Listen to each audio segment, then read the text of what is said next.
Have you ever expected one thing only for it to completely turn out to be not as you expected?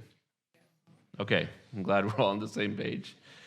Maybe you've bought something you wanted for a long time and you got it home and you were just disappointed. Anybody's ever have buyer's remorse? All the time, my goodness gracious. In between me and my wife, she likes to save and I like to buy. And so I think for her, every time I buy something, it's buyer's remorse. I don't know if it works like that, but that's how it is anyway. So maybe you're disappointed by what you buy, or maybe you're finally trying that new restaurant that everybody raves about and it's not that good. Is there anything worse than bad food? I mean, seriously, there's nothing worse than bad food. Yeah, there is, but maybe your new job isn't working out the way that you thought. Your friends aren't as much of a support as you hoped they would be. Maybe your kids aren't living for the Lord like you've been praying. Maybe your marriage isn't quite what you bargained for. Or maybe you're in a place where you feel like God hasn't followed through the way you thought and hoped that he would. I want to be a little bit vulnerable this morning. And I'm asking that you guys be vulnerable too. We like to kind of go back and forth here at Life in Christ. And is there anybody that has that can honestly say that sometimes God hasn't followed through the way that you hoped he would? Anybody? If you're in a situation that you feel like God hasn't exactly met your expectations and you feel disappointed or frustrated or maybe even angry this morning, I hope this message does this. I want you to see that when he doesn't answer in the way that you hope, he'll always answer in the way that you need. When he doesn't answer in the way that you hope, he'll always answer in the way that you need. Today is Palm Sunday, and Palm Sunday is, of course, the day that we celebrate Jesus' triumphal entry back into Jerusalem.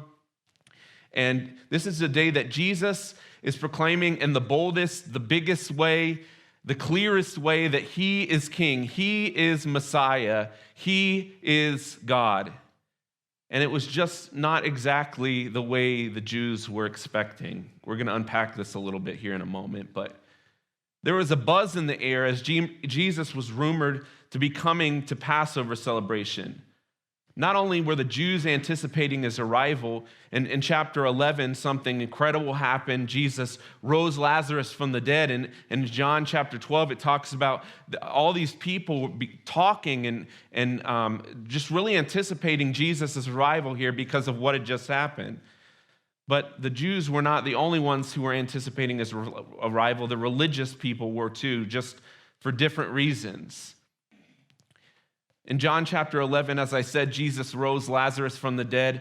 And this has been, up to this point, his most famous, most public miracle, declaring to the masses that he is in fact God. Do you remember throughout the Gospels, there's times where Jesus would perform a miracle and he would tell them not to tell anybody just yet. And at this point, this is Jesus' biggest, most public miracle that he performs, raising Lazarus from the dead. And the religious, they do not like this. And they know they have to do something about it before Jesus' message spreads any further than it already has. So the religious leaders, they begin to plot Jesus' death. The very next day, the news that Jesus was on the way to Jerusalem, and it swept through the city. And that's where we're going to pick up today. In John chapter 12, we're going to start in verse 12. Let's read this together. It says, the next day, the great crowd that had come from the festival heard that Jesus was on his way to Jerusalem. And they took palm branches and went out to meet him, shouting, Hosanna! Blessed is he who comes in the name of the Lord. Blessed is the King of Israel. Jesus found a young donkey and he sat on it, as it was written, do not be afraid, daughter Zion. See, your king is coming, seated on a donkey colt. Remember how I said that this was Jesus' boldest, biggest, clearest way of announcing that he is God, that he is Messiah? I don't know about you, but if you're anything like me, I'm noticing that there isn't much that's kingly about Jesus' entrance here. On the surface, it looks and feels kind of underwhelming Because my expectation of Jesus would have been that he would come in this grandiose entry. They would have had the red carpet rolled out for him, right? He would have come on a white horse, because that's like what kings do. They ride the white horses, or like an elephant. I thought about Aladdin for some reason. Aladdin riding in on an elephant to Jasmine. But I would have thought of something grandiose or big, and yet Jesus rides in on the donkey. And yet the Jews, in their excitement, they seemingly overlooked Jesus' humble mode of transportation. But there was a deeper meaning here. They knew that the prophet Zechariah prophesied years earlier when he said in Zechariah 9:9, and it was mentioned here. It says, "Rejoice greatly, O daughter of Zion. Shout, daughter of Jerusalem. See, your king comes to you, righteous and having salvation, gentle and riding on a donkey, on a colt, the foal of a donkey." So this was prophecy being fulfilled. Jesus coming into Jerusalem, riding on a donkey, and he was declaring once and for all, in the most public way, he was Jesus, the long-awaited king, the Messiah. He was God. And so all these people came out. They were so excited to see Jesus. And again, Lazarus had just been raised from the dead, and there is all this conversation that's happening. You know how you get excited about something? Maybe I was just talking to, we had a youth lock-in this past weekend. I got no sleep whatsoever, so I'm amazed that I'm up here. It's only by the grace of God that I'm up here. But I was talking to a couple of our leaders, Leah and Wyatt, and they were going to meet the guy who plays Anakin Skywalker in Star Wars, Hayden Christensen. And so they were just so excited to get to meet him, and they paid some money to get a picture with him, and like they were just all excited. And I was just sitting there jealous because I love Star Wars and wished that I was going with them. But I got to spend time with better than Hayden Christensen, our students. We had 31 students that came to our lock-in, so it was pretty cool. Yeah. But so just like Wyatt and Leah, and they're talking about him, and they're just excited. There's just this excitement in the air. Like I said, there's this buzz about Jesus coming to Jerusalem, and off of the heels of what he just did with Lazarus, there was just so much excitement. And so they laid their clothes, they laid these palm branches down as Jesus is coming in as a sign of praise and victory, and they cheered, "Hosanna, Hosanna, blessed is he who comes in the name of the Lord. Blessed is the King of Israel." In Hebrew, Hosanna means save us or rescue us, and is often used as an expression of praise. So they're praising Jesus as he's coming through, and they're saying, rescue us, save us, and they're cheering, and they were shouting, save us and rescue us and praise us. And I was thinking, they're shouting, save us and rescue us from our sin, Messiah. But that wasn't exactly what they were doing. You see, the crowds shouted, Hosanna, save us, and their expectation was that Jesus would declare himself to be their king, which he did, but that he would lead a revolt against the Romans, because the Jews hated the Romans for their control over them and their enslavement. In other words, they hoped Jesus would become their political leader in a sense. They hoped that Jesus would become their president, if you will, and that he would be their earthly king and establish his kingdom on this earth. But Jesus did not come to set up any kind of political system. He came instead to change our hearts and save us from our sin by his death and resurrection. And aren't you grateful for that? Aren't you glad for that this morning? Have you ever hoped that Jesus would do something and he did something else? This is a crowd of people that anticipated the Messiah's return. They were waiting for a long time. And they expected that he would do what they hoped they would do. They were disappointed and frustrated to find out that what they had expected of Jesus was not reality. Disappointment stinks, doesn't it? Anybody ever been disappointed? I'm not talking about like you go to McDonald's and they don't give you your fries kind of disappointed, right? I'm talking about real disappointment. And I don't know about you, but my disappointment When I'm disappointed, it often leads to discouragement, which leads to frustration. And if it's a person that I'm disappointed with or discouraged, it often affects my relationship with them.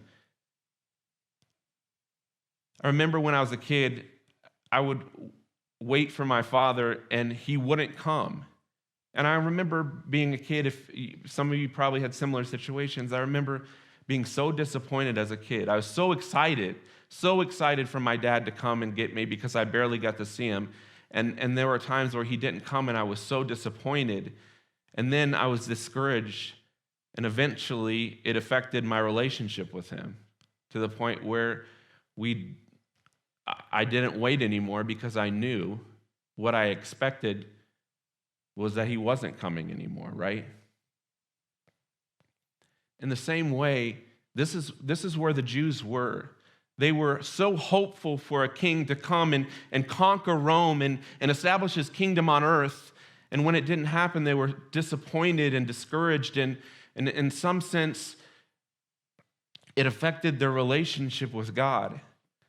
Because 5 days later, the shouts of Hosanna would turn into shouts of crucify him. As Jesus was on trial in John chapter 19, verses 14 through 15, "Here is your king," Pilate said to the Jews. But they shouted, take him away, crucify him." It's such a contrast of these two crowds, isn't it? One crowd had people who owed Jesus such gratitude for miracles and healings. There's a crowd that witnessed all of it, and they said that they would declare Jesus as Lord. And the only thing that they expected, right? The only thing they expected was just to fall on their faces with gratitude and thanks for what Jesus had done for them and just declare and cry, "Hosanna, praise be to God. Blessed is the name of the Lord." And just like them, you and I are indebted to Jesus. Because of what he's done for us, we are indebted to him. We went from death to life, and so we ought to rejoice and declare Hosanna this morning. Praise be to God, right? But there was this other crowd that didn't see him as Lord. They wanted a king that fit their ideas and their desires. And many of these people heard Jesus' sermons. They witnessed miracles, and instead of bowing down, they waved their fist at God and rejected Jesus because their expectation didn't match the reality. And they said, "Crucify him." They were disappointed, discouraged, angry. Crucify him. Hosanna, praise be to God. Blessed is the name of the Lord. Crucify him. The challenging question that I have this morning is, with which crowd does your life suggest that you would have aligned with? I know that's a really hard question to ask yourself. Because we might not say it out loud, but we often expect that if we believe and we live correctly, we'll have great marriages and we'll have healthy bank accounts and we'll be free from major problems, right? This is a false gospel, actually. We often come to God with our own expectations, and we ask God almost like a genie in a lamp to fix all of our problems and deliver us from troubles and to answer our prayers in a certain way. But when God's response doesn't line up with what we expect, we feel frustrated and disappointed, and if it goes on for a long time, it begins to affect our relationship with him. I said I was going to be a little vulnerable this morning, and I want to share something that's deeply personal. I'm going to share a little bit about my first wife, and just maybe in a little deeper way than I normally would. And I want to be honest with you, sometimes, still to this day, my expectation for Jesus is really sometimes that he will do nothing at all. Because in my past, he's not always answered my prayers in the ways that I wish that he would have. Has anybody else felt that way before? You know, I know that the Bible says that he's our healer, but because I haven't seen it in my own life, it's hard for me to believe that he is. And I don't say that to say that he's not. I know that he is. You know how you can know, but you don't know? My first wife was, we were 22 years old, and she was diagnosed with glioblastoma brain tumor on her brainstem, which it was, the doctor came in after she was diagnosed and said she had a year to live. And obviously at 22 years old, this is not what you expect, right? When we're talking about expectations, this is not what I had expected. It was incredibly difficult. I want to show you a picture, actually, of, if you can put up the first one. This is my wife, my first wife and I. Her name is Mary, on our wedding day. And she's just this beautiful young lady. And you can put up the next one. This is her and Kaylee, who is my daughter with my first wife. And we went through months and months and over a year of really, really difficult, intense struggle with her health. And because of where the brain tumor was, it affected everything that she did and everything from going to the bathroom to eating to her vision. Like, everything was failing. And I remember at one point, and I want to go ahead and show the next picture. You can see here, this is where, obviously the cancer is affecting her. And then the last slide, this is about 2 weeks before she passed. And I show you these not for sympathy, not for you to be like Pastor Josh, I feel really bad for you. That's not why I show it. I show it because I want all of us, including myself, because oftentimes when I speak and when Pastor Jim speaks, we speak from experience. And as we share, the Lord speaks back to us, if that makes sense. But I remember being frustrated and sitting on the hood of my car in the parking lot one night and crying out to God and saying, God, this is not what I expected. Like, I'd figured when I was 22 and I got married, 21 when I got married, that I was going to spend the rest of my life with this woman. And it just didn't work out the way that I expected or the way that I hoped. And I was angry at God. And I was frustrated with God. Of course, I was disappointed. Of course, I felt this discouragement. And I remember very vividly the very next night, the Lord saying to me, and it wasn't this profound thing, but the Lord just asking me this question: do you trust me? Do you trust me? And I'll never know why my prayers weren't answered in the way that I wanted them to. Maybe there are some of you in this room this morning that you have had these certain expectations that were not met. Maybe you expected God to do something and he didn't do it in the way that you had hoped that he would do it. Maybe you too feel disappointed and discouraged and like the Jews, you are frustrated and even angry. I will never know why the prayers weren't answered, but I find peace in believing that there's a bigger picture that I can't see. You see, the crowds of people that wanted Jesus to come and establish his kingdom on earth and reign on earth didn't understand the bigger picture. That Jesus didn't come to conquer Rome. He came to conquer sin and sickness and death and honestly whatever else that we would face in this life, right? That's why Jesus came. The thing with expectations is they're often wrong and they set us up for disappointment.